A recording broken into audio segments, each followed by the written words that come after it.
The first time he laughed, I hated him for it. The second time, I realized I might never stop needing him. It was in that cramped New York apartment, the kind that smelled like burnt coffee and desperation, where every sound carried through paper-thin walls. I had been pacing the floor, heart pounding against my ribs like a prisoner clawing at his cage. He just stood there, cool as a cigarette in the rain, his dark hair falling into his eyes, his belt already loose in his hands. And when he laughed, God, when he laughed, it wasn't cruel. It was worse. It was like he knew me better than I knew myself. I should have run. Every part of me screamed to get out. But I didn't. I froze. Because beneath the mockery, beneath the edge, there was something else flickering in his gaze. Something dangerous. Something that felt like home. His name was Adrian. And he was the kind of man mothers warned their sons about. The first time I saw him, he was leaning against the hood of a beat-up Chevy outside a convenience store in Brooklyn. The streetlights carved shadows across his jawline, and his smirk was pure sin dressed in denim. I remember thinking he looked untouchable, the kind of guy who owned the night instead of surviving it. I didn't belong anywhere near him, but he called out anyway, like he'd been waiting for me. "Hey, Blondie, you look lost." And I was, not just on that street corner, but in life. 19, fresh out of a town that only knew how to suffocate, with nothing but a duffel bag and a stubborn hope that New York could turn me into someone new. But hope is fragile, and it didn't take long before Adrian saw through meth rough all my shaky bravado and desperate smiles. He knew I was running. He knew I was alone. And he knew exactly how to pull me in. People like Adrian don't ask. They take. But the fucked up part is sometimes that's exactly what you want. We fell into each other the way storms collapse on cities, sudden, violent, inevitable. He kissed like he was trying to own the air in my lungs, and I let him. He touched me like I belonged to him before I even knew what I was saying yes to. And maybe I did. But love, if you can call it that, was never enough for Adrian. He wanted control. He wanted me shaped into something that fit his world, his rules, his dangerous little games. And the more I tried to pull away, the harder he pulled me back. That night, when he laughed and unbuckled his belt, it wasn't about sex. It was about power. About reminding me that no matter how far I thought I'd run, I was still tethered to him. Still trapped in the life he had drawn for me own I never asked for but couldn't seem to escape. Here's the thing they never tell you about love. It doesn't always save you. Sometimes it destroys you. And sometimes, maybe that's the point. Because the more Adrian broke me down, the more I found pieces of myself I didn't even know existed. Anger, defiance, hunger, a kind of strength that only comes from being pushed to the edge and realizing you haven't fallen yet. He wanted me to surrender. Instead, I started to fight. But fighting Adrian wasn't like fighting anyone else. He didn't back down. He didn't let go. He only came closer, his laugh ringing in my ears, daring me to hate him as much as I wanted him. And God help me, I couldn't do either. Adrian's world wasn't just a place. It was a cage disguised as freedom. He had friends in low places and enemies in even lower ones. Every corner we turned in Brooklyn seemed to carry his fingerprints, bartenders nodding at him, dealers handing him things without a word, strangers stepping aside like he owned the pavement. And maybe he did. To me, it felt like living inside someone else's map, every road already drawn, every detour a dead end. I told myself I could leave whenever I wanted. I told myself I wasn't like the others orbiting him, burning themselves out for a scrap of his attention. But every time I packed my bag, every time I imagined walking out that door, something inside me stalled. Maybe it was his eyes, dark, sharp, and terrifyingly honest. Maybe it was the way he looked at me, like I wasn't invisible, like I wasn't just another lost boy wandering a city that didn't care if I lived or died. Or maybe it was the nights when he softened, when he'd press his forehead to mine in the quiet after chaos and whisper, "You're the only thing I can't replace." And God help me, I believed him. One night, weeks after that first laugh, we were sprawled across his couch. The TV flickered with some old black and white movie neither of us were watching. My head rested on his chest, the steady thump of his heartbeat louder than the dialogue on screen. He was tracing circles on my arm, lazy and unthinking, and for once it felt almost normal, almost safe. "Tell me something real," he murmured, his voice rough from cigarettes. I hesitated. "Like what?" "Something you've never told anyone else." I stared at the ceiling, searching for words. The silence stretched long enough that I thought he'd drop it, but Adrian never let go once he latched onto something. "My father," I said finally, my throat tight. "He told me once that if I ever turned out like this, he'd rather bury me than look at me again." The room felt smaller after that confession, the air heavy. Adrian's hand stilled on my arm. For a second, I regretted saying anything at all. But then he tilted my chin up, forcing me to meet his gaze.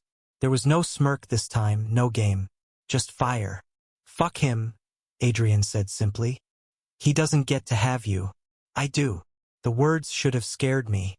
They should have set every alarm in my body ringing. Instead, they burrowed deep, wrapping around the hollow places in my chest like barbed wire disguised as comfort. That was the problem with Adrian. He knew exactly how to fill the cracks, even as he made new ones. The deeper I fell, the harder it became to separate the violence from the tenderness, the danger from the devotion. Some nights he'd kiss me like I was the only thing keeping him alive. Other nights he'd corner me against the wall, his grip bruising, reminding me I belonged to him whether I wanted to or not. And me? I was caught between wanting to scream and wanting to stay. It all came to a head on a cold Friday night. The city was buzzing outside, horns blaring, sirens wailing, the usual soundtrack of Brooklyn after dark. Inside, though, the apartment was silent except for the sound of Adrian's belt sliding through its loops. He stood there, framed by the glow of the streetlight leaking through the blinds. His smirk was back, sharp and deliberate, but his eyes gave him away. They weren't mocking. They weren't cruel. They were pleading in a language only my bones seemed to understand. "Why do you stay, Blondie?" he asked softly, almost like he didn't want me to answer. My chest tightened. "Because I love you. Because I'm terrified. Because I don't know who I am without you." Instead, I said nothing. My silence was an answer he didn't want, and he stepped closer, the belt dangling from his hand like a threat or a promise. "Don't lie to me," he whispered. "Not you." The city roared outside, but in that moment, it was just us two broken boys trying to build a world out of fire and smoke. And maybe I was weak, maybe I was stupid, but when he leaned in, when his lips brushed mine with something that tasted too much like desperation, I didn't push him away. I pulled him closer. The days blurred after that. Love and war tangled so tightly I couldn't tell them apart. There were mornings I woke up to sunlight filtering through dirty blinds, Adrian's arm draped across me, his face soft in sleep, and in those moments, I could almost believe in forever. But then night would come, and with it the darkness in him, the recklessness, the anger, the need to own and control what he feared losing. I wanted out, but I wanted him more, and every time I thought about leaving, his words echoed in my head. "He doesn't get to have you." "I do." The breaking point came in the form of a gun. It wasn't pointed at me, not at first, but it was there, cold metal, pressed against Adrian's temple by a man whose name I never caught. A deal gone wrong, a debt unpaid, another night where the city threatened to swallow him whole. I should have run. I should have walked out the door and never looked back. But when I saw the fear flash across Adrian's face, real fear, stripped of all his arrogance, my body moved before my brain did. "Take me instead," I heard myself say. My voice shook, but the words were steady. The man laughed, low and cruel, before shoving Adrian back. The gun turned toward me, and for a heartbeat, I thought it was the end. But Adrian snapped. He lunged, faster than I'd ever seen him move, and in the chaos that followed, there was shouting, fists, the clatter of the gun hitting the floor. I don't remember every detail. I just remember the look in Adrian's eyes when it was over, blood on his lip, sweat on his brow, and something raw breaking through his mask. "You're mine," he rasped, pulling me against him. "Do you understand? You don't get to die for me. You don't get to leave me." And I, broken and trembling, whispered the only truth I had left. I already belong to you. But even as I said it, part of me knew it couldn't last. Because love built on chains isn't love at all. It's survival. And I was tired of surviving. The morning after the gun, the world looked different. Not softer, not kinder, just sharper. Like the edges had been honed overnight. I woke on the couch, my head heavy against Adrian's chest. He hadn't slept.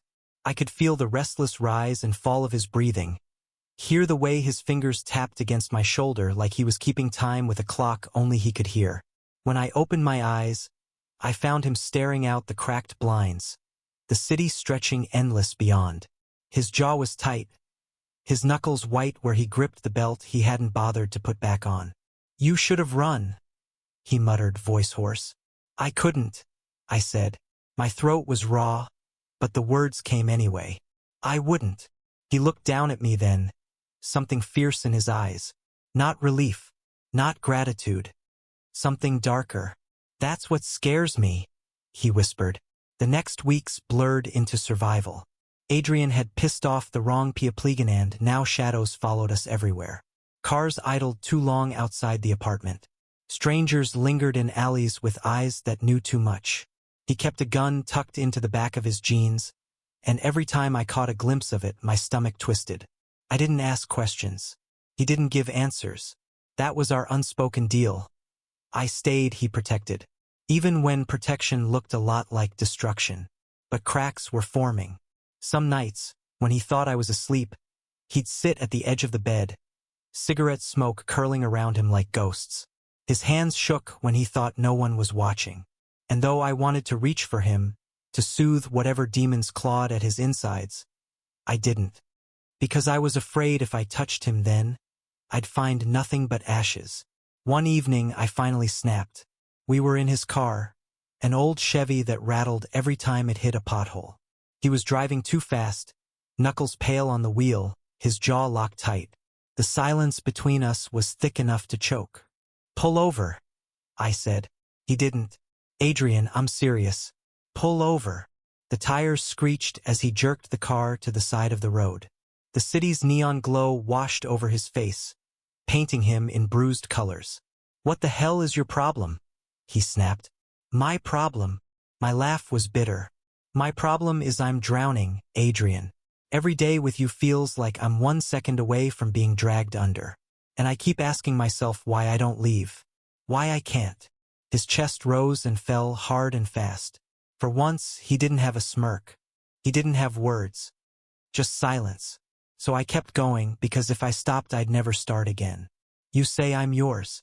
You say I belong to you. But belonging doesn't feel like this.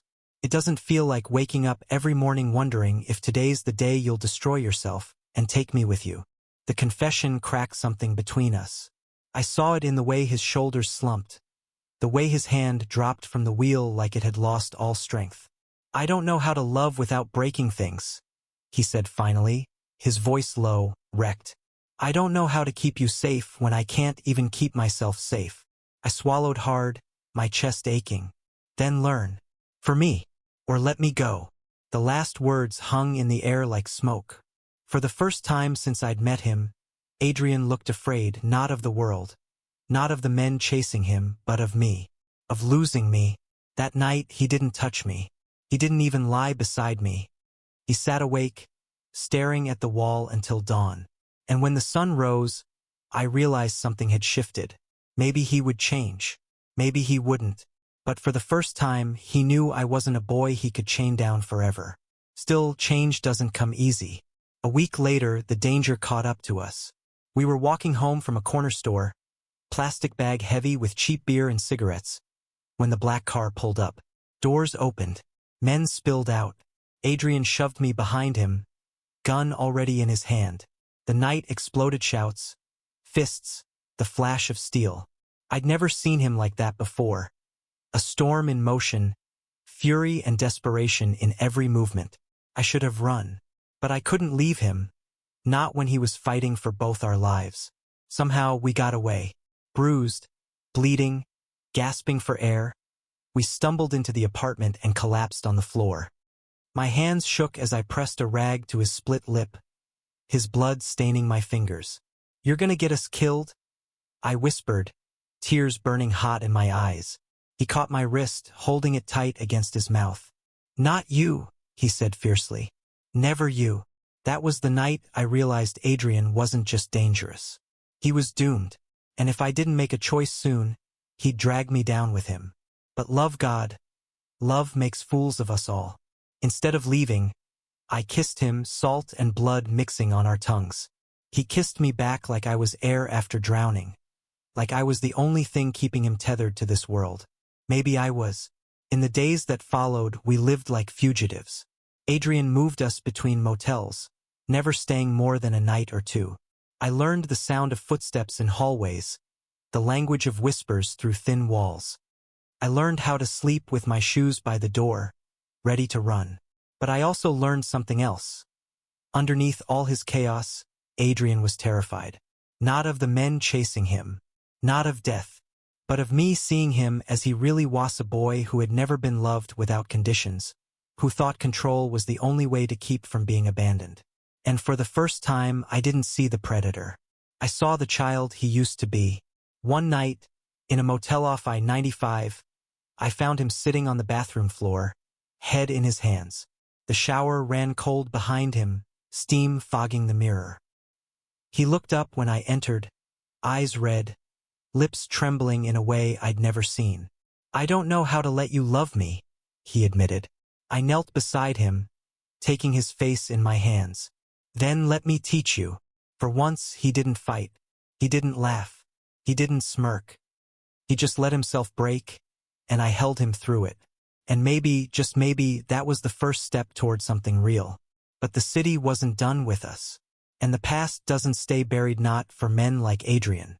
The motel bathroom floor became our confessional. But confessions don't erase the past. They don't pay debts. They don't make enemies disappear. By the time the final storm came, we both knew it was inevitable. It was a rainy night in Jersey. A hideout Adrian swore was safe enough. But safety with him was always a temporary illusion.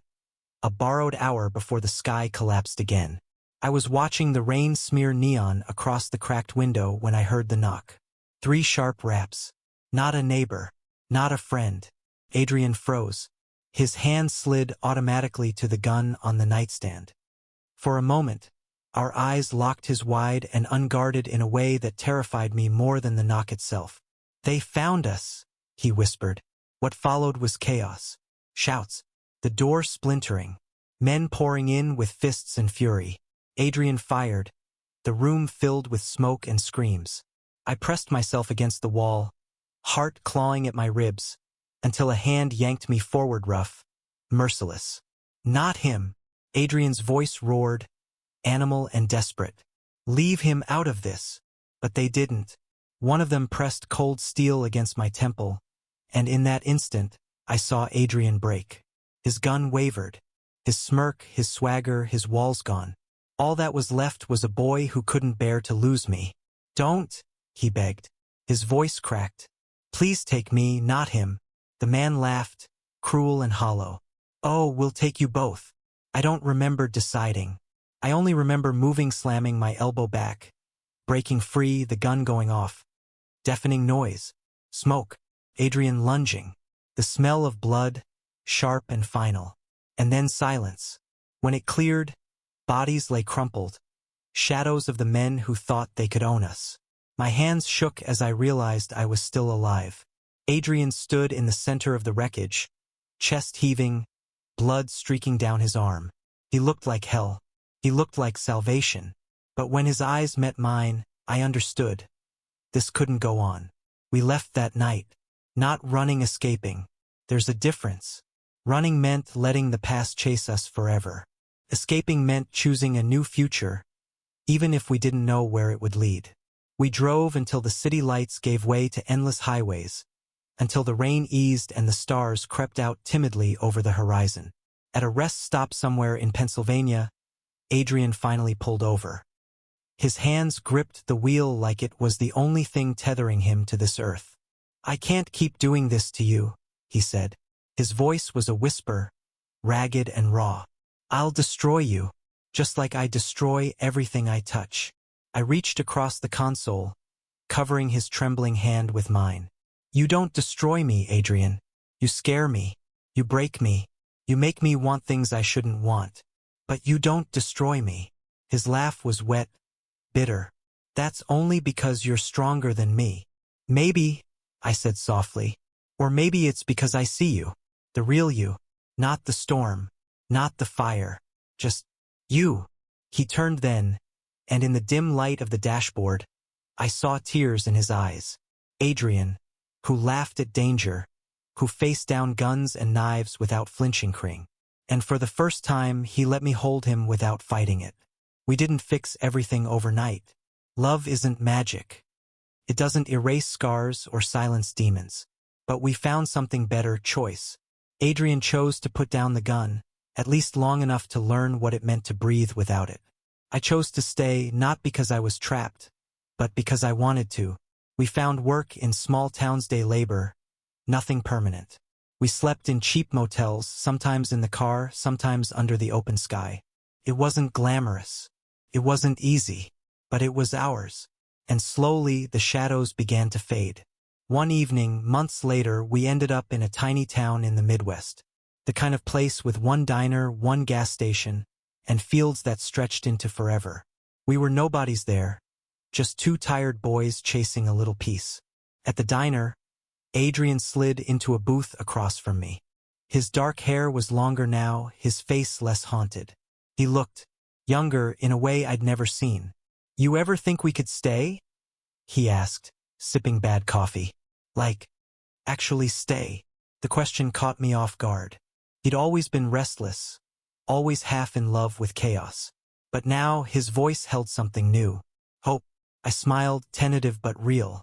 Yeah, I think we could. That night, lying together under the creaking ceiling fan of the motel, Adrian did something that almost broke me. He unbuckled his belt, not with laughter, not with power, but with shaking hands. And then he set it aside, as if to say, I don't need chains anymore. Not with you. I don't want to own you, he whispered against my lips. I just want you. And for the first time, I believed him. So here's the truth. I didn't escape the life he drew for me. We redrew it together. It's messy. It's imperfect. Some days the past creeps in, and the air feels heavy with ghosts. But when Adrian takes my hand, when he presses his forehead to mine and breathes me in like I'm the only real thing in his world, I know we made it out. Not untouched, not unscarred, but alive.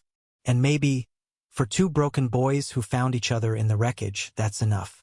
Years from now, people will tell our story however they want. Some will call it tragic, others reckless. But for me, it's simple. Adrian laughed and unbuckled his belt. And I didn't run. Because sometimes love isn't about escape. Sometimes it's about choosing the fire and building a home inside it. Thank you for listening. If you find it interesting, please like and subscribe to follow the next stories.